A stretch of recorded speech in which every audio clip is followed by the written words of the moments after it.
नमस्कार दोस्तों, मैथ वाला भास्कर में आपका स्वागत है।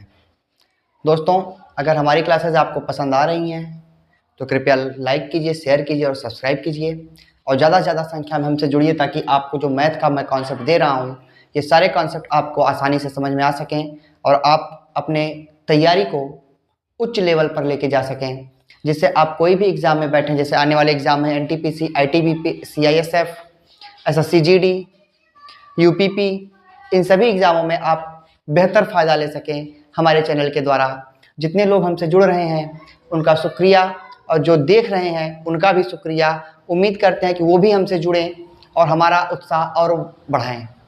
चलिए दोस्तों, आज हम औसत के कुछ नए टॉपिक पर चर्चा करते हैं। इसमें हमारा टॉपिक होगा, मेन टॉपिक वो टॉपिक होगा कुल संख्या ज्ञात करना।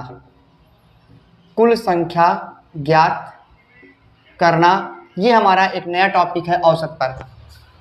इसमें दोस्तों हमारा एक पूरा का पूरा मैंने कॉन्सेप्ट ही बना दिया है और इस कॉन्सेप्ट में और इस सवाल में बस इतना ही अंतर है दोस्तों कि कॉन्सेप्ट और सवाल का जो पैटर्न है सेम रहेगा, बस अंक आपके बदल जाएंगे।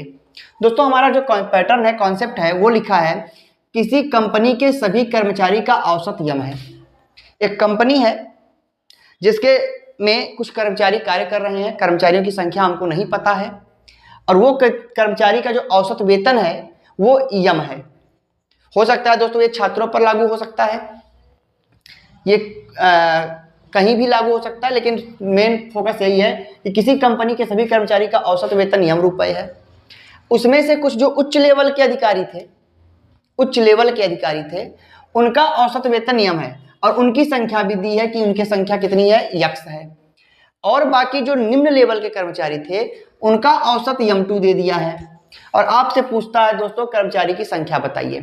दोस्तों हम एकदम सिंपल सा फार्मूला यूज करते हैं, यक्स गुणे M1 डिफरेंस M2 अपान M माइनस M2। दोस्तों हम ये फार्मूला यूज करते हैं, लेकिन जब सवाल बताएंगे दोस्तों हम दो मेथड से आपको बताएंगे और दोनों मेथड से आप इसको आसानी से लगा सकते हैं। एक मेथड तो यही रहेगा दोस्तों और सेकंड मेथड आपका बेसिक रहेगा, जिससे आप और भी कुछ सीख सकते हैं इसमें। चलिए दोस्तों, हमने फार्मूला लगा दिया और क्वेश्चन बना दिया। देखिए, किसी कंपनी के सभी कर्मचारी का औसत यम है, उसमें से यक्स कर्मचारी, यक्स हमने यहाँ पे ले लिया, का औसत यम1 है और शेष कर्मचारी का औसत यम2 है। तो शेष कर्मचारी का औसत और यक्स कर्मचारी के औसत का अंतर हमने यहाँ पे गुणे में मल्टीप्लाई में कर दिया। अपान क्या किया, पूरे कर्मचारी का औसत और माइनस जो शेष कर्मचारी का औसत था उसको रख दिया। दोस्तों ये हमारा हो गया आपका फार्मूला।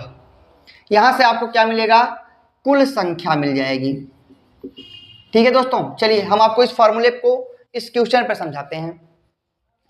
किसी कार्यशाला में कार्य करने वाले सभी श्रमिकों, देखिए सभी श्रमिक दे दिए, उनका औसत वेतन 8000 है। आपने देखा कि सभी कर्मचारियों का औसत यम था, तो इसको हमने यम मान लिया, यम बराबर 8000। अब 7 टेक्नीशियन है, तो देखिए 7 टेक्नीशियन है, इनका लेवल उच्च है, तो इन्होंने कह दिया कि यक्स बराबर 7। अब कहा इनका औसत वेतन 12000 है, तो देखिए जो यक्स कर्मचारी थे इनका औसत वेतन यम1 था, अर्थात यम1 बराबर आपका हो गया 12000। बचा दोस्तों यम2 कितना हो गया, शेष कर्मचारी का औसत यम2 है और शेष श्रमिक का औसत वेतन 6000 है। यहाँ पे दोस्तों 6000 हो गया यम2। अब बस इसको फार्मूले पे हमको रख देना है। हम यहाँ पे रखते हैं दोस्तों, यक्स कितना है 7 गुणे यम1 डिफरेंस यम2 मतलब 12000 माइनस 6000, 12000 माइनस 6000 बटे m माइनस m2 मतलब 8000 माइनस 6000। दोस्तों 7000, 12 में से 6 गए 6000 और बटे 8 में से 6 गए 2000, 2 3 6 और 3 सते 21, अर्थात कर्मचारियों की कुल संख्या होगी दोस्तों 21। है ना इजी। अगर आप इस पे 1-2 सवाल लगाते हैं तो ये कॉन्सेप्ट आपका एकदम अच्छे से क्लियर हो जाएगा और अगर एक बार आप कॉन्सेप्ट समझ लेते हैं दोस्तों तो क्वेश्चन लगाना तो बहुत ही आसान हो जाएगा। चलिए दोस्तों, इसका हम बेसिक कॉन्सेप्ट यूज करने के दोस्तों हम मानते हैं कि सभी कर्मचारी जो हो गए ये दोस्तों यक्स हो गए। अब सभी कर्मचारी यक्स हो गए तो हमारा एक फार्मूला था दोस्तों, संख्या गुणे औसत बराबर योग।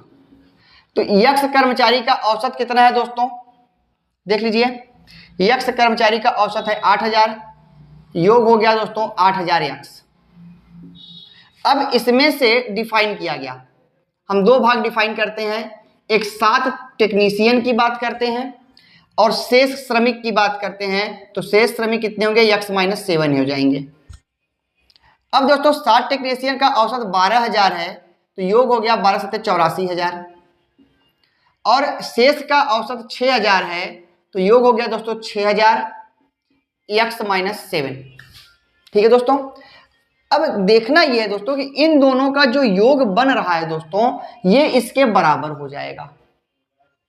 इन दोनों का 7 और x माइनस 7 का जो योग बन रहा है वो x के बराबर हो जाएगा। हम इसको बराबर करते हैं दोस्तों, यहाँ पे जब हम इसको बराबर करते हैं तो कितना हो जाएगा, 7 गुणे 12000 मतलब 84,000 प्लस 6000 यक्स माइनस 7 बराबर 8000 यक्स।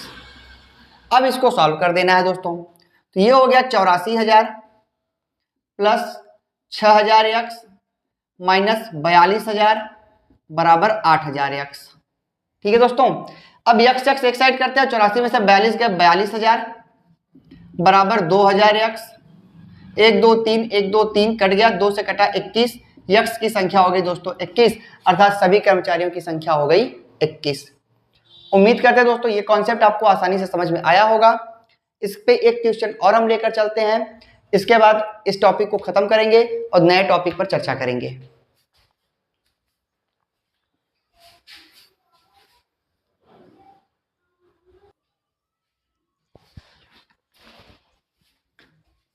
दोस्तों अगला क्वेश्चन है, 8 प्रौढ़ और कुछ नाबालिग के परिवार में प्रति व्यक्ति प्रतिमास चावल की औसत खपत 10.8 kg है। दोस्तों एक परिवार है, ध्यान से समझिएगा, एक परिवार है जिसमें परिवार में कितने सदस्य हैं, मान लीजिए यक्स सदस्य हैं, 8 प्रौढ़ हैं और शेष नाबालिग हैं। शेष क्या है, नाबालिग हैं। ठीक है दोस्तों, इस पूरे परिवार का जो औसत है 10.8 kg है चावल का खपत, और जो प्रौढ़ हैं इनका 15 kg है, और जो शेष नाबालिग हैं दोस्तों इनका औसत 6 kg है। आपसे पूछा है कि नाबालिगों की संख्या। हम सेम फार्मूला यूज करते हैं दोस्तों, एक बार बेसिक पे यूज करते हैं, एक बार कॉन्सेप्ट पे यूज करते हैं। चलिए हम कॉन्सेप्ट पे देखते हैं। हमारा फार्मूला था दोस्तों यक्स m1 डिफरेंस m2 बटे m minus m2।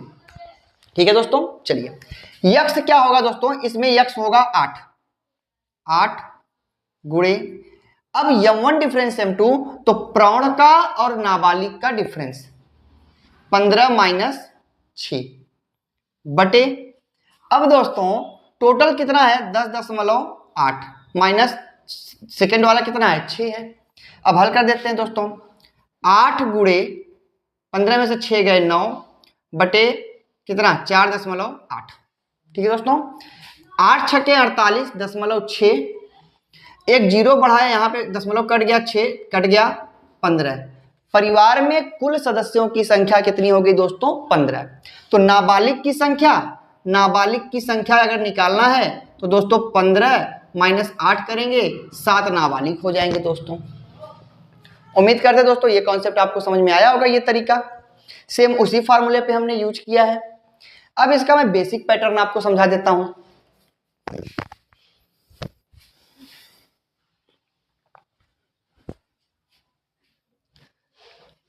Basic pattern समझने के लिए दोस्तों हम क्या कहते हैं कि माना नाबालिग की संख्या यक्स, नाबालिग की संख्या यक्स है।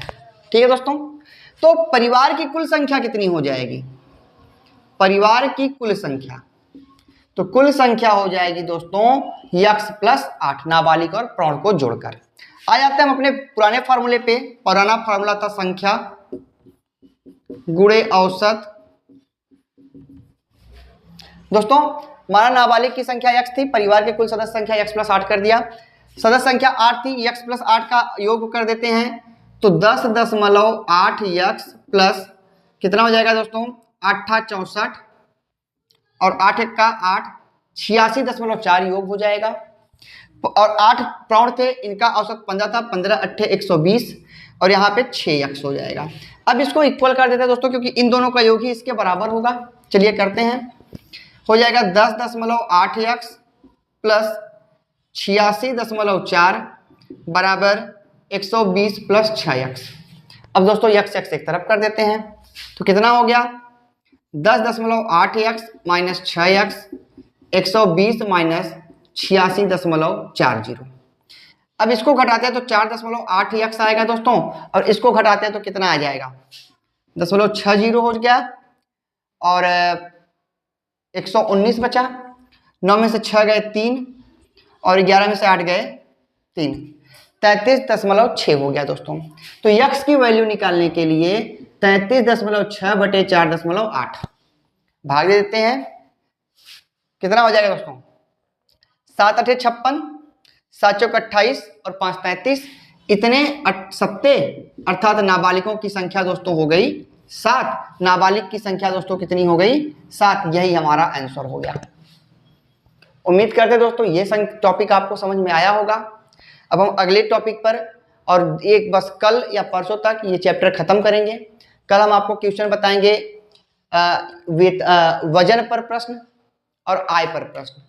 उसके बाद ये चैप्टर खत्म हो जाएगा और हम नेक्स्ट चैप्टर पर बढ़ेंगे। धन्यवाद दोस्तों।